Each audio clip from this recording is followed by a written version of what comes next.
बिस्मिल्लाहिर्रहमानिर्रहीम। अस्सलामु अलैकुम। मैं हूँ फ़हीम अख्तर। नाज़रीन, मौजूदा पीडीएम हुकूमत ने तहरीक इंसाफ को एक बार फिर तकसीम करने की कोशिश की, प्लान तैयार किया, लेकिन बुरे तरीके से वो प्लान पिट गया। तहरीक इंसाफ के अरकान मुतहद रहे और ना सिर्फ मुतहद रहे बल्कि उल्टा तहरीक इंसाफ की जो मकबूलियत है वो भी अब बढ़ना शुरू हो चुकी है।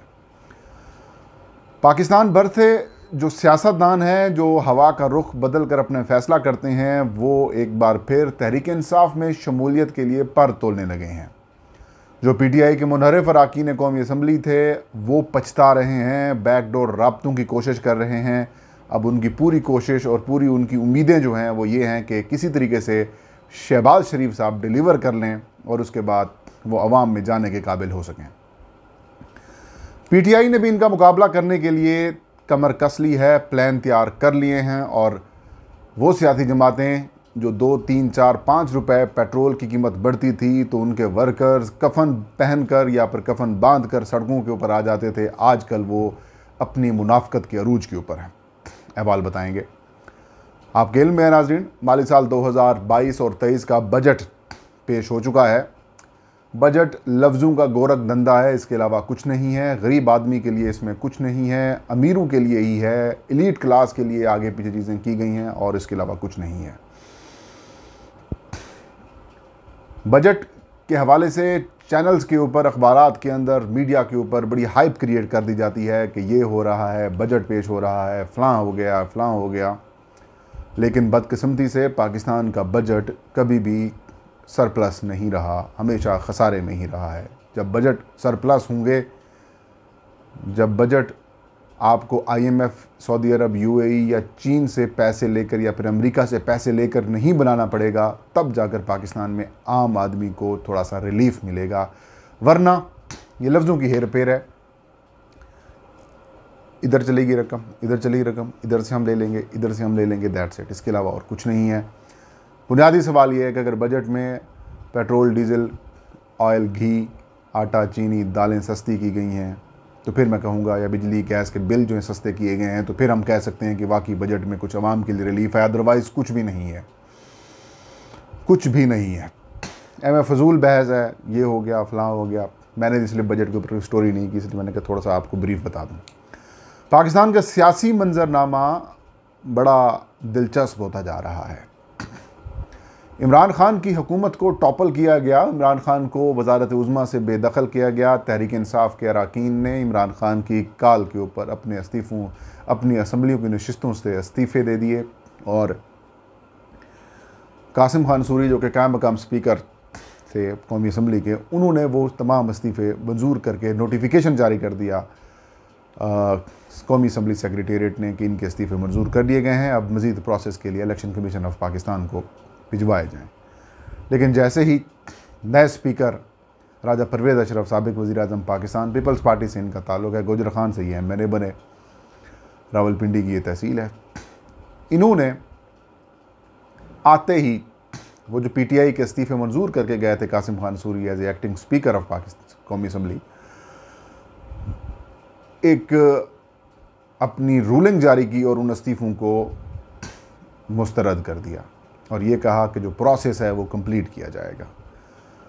स्पीकर साहब ने तहरीक इंसाफ के जो 131 अरकान कौमी असम्बली हैं जिन्होंने इस्तीफ़े दिए थे, उनको नोटिस जारी कर दिए कि इन तमाम अरकान को 5-5 मिनट इनके इस्तीफ़ों की तस्दीक के लिए वक्त मुकर्रर किया गया है। ये आएँ और अपने इस्तीफ़ों की तस्दीक करें। अगर उन्होंने इस्तीफ़े दिए हैं तो फिर इसका प्रोसेस शुरू करें।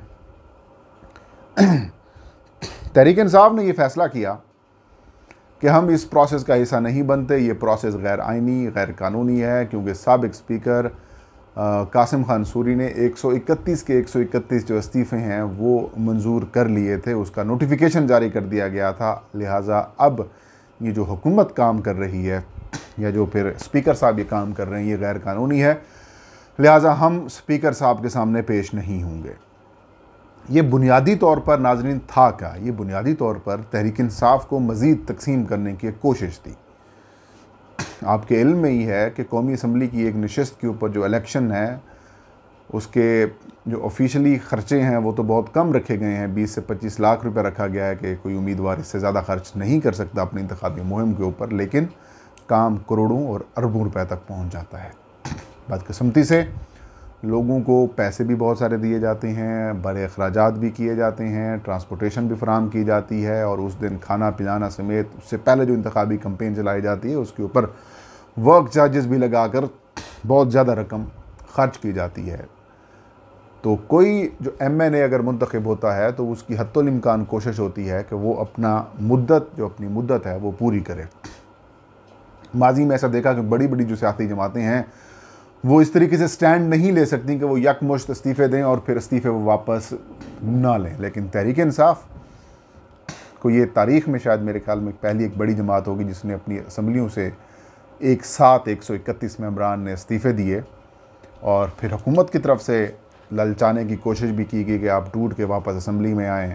स्पीकर की तरफ से चाल भी चली गई, लेकिन तहरीक इंसाफ के MNAs साबित कदम रहे और उन्होंने तस्दीक कराने के लिए ना जाकर इस बात को साबित कर दिया कि जो साजिश या फिर जो चाल चली जा रही थी वो बेसिकली तहरीक इंसाफ को तकसीम करने की चाल थी, इमरान खान को माइनस करने की चाल थी कि इमरान खान अगर ख़ुद नहीं आते तो फिर हमें जाने की इजाज़त दी जाए। तमाम मेंबरान ने यकमुश्त होकर इमरान खान और तहरीक इंसाफ की क़यादत के फ़ैसले के ऊपर लब्बैक कहा, और अब हालत ये है कि उनका जो एक चाल है इमरान खान और PTI को तकसीम करने की वो बुरे तरीके से पिट गई है, वो नाकाम हो गई है।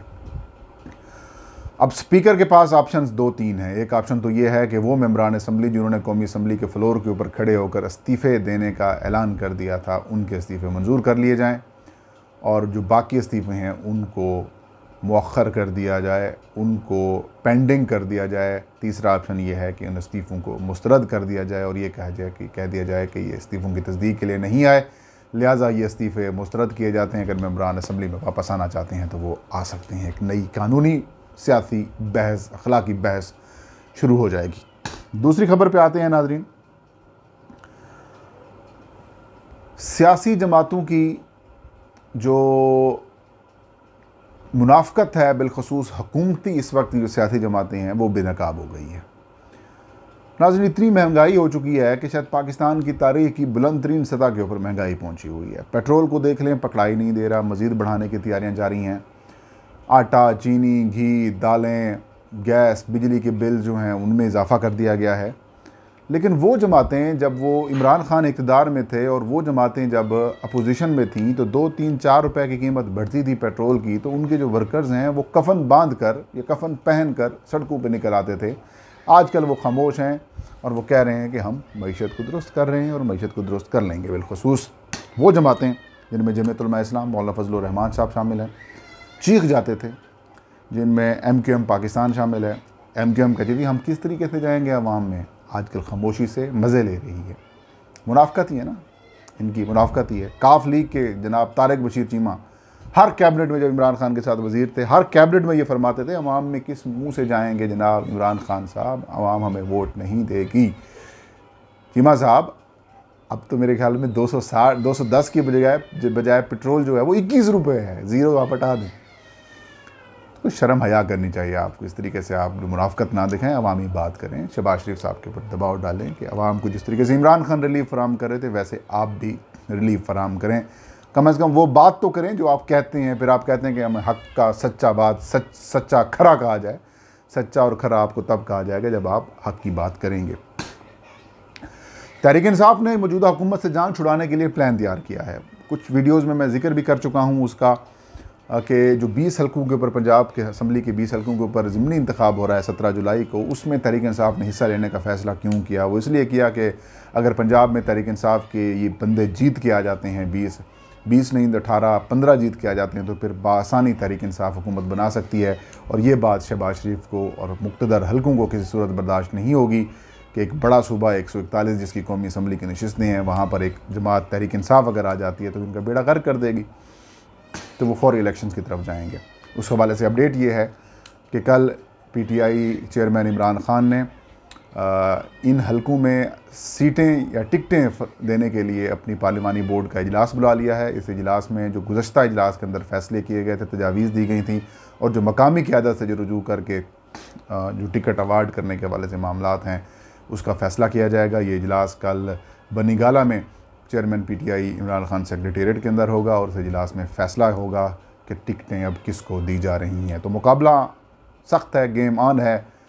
इंशाल्लाह नेक्स्ट वीडियो में नाजरीन नए ख़बर के साथ मैं हाज़िर हूँगा। तब तक मुझे इजाज़त दीजिए। अल्लाह हाफ़िज़।